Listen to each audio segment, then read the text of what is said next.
Lagi mo lang isaisip na hindi mo makakamit ang tagumpay hanggat hindi mo nararanasan ang dagok ng buhay. At walang nagtagumpay na hindi dumaan sa ganyan dahil parte yan sa araw-araw nating pamumuhay. Walang kukuha kung hindi ka mag-aalok. Walang magbubukas ng pinto kung hindi ka kakatok. Lahat ng pader na nakaharang ay kayang gawing pinto. Dadalhin tayo sa kung ano ang iniisip natin. Ang kasiyahan ay hindi mo mahahanap kung hindi mo hahanapin.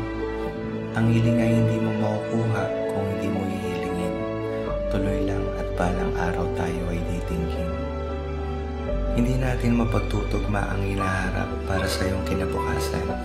Ang mapagtutugma mo lang ay ang iyong mga naranasan.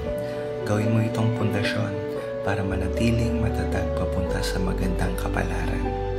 Hindi mahalaga kung ilang beses tayong patumbahin ng buhay.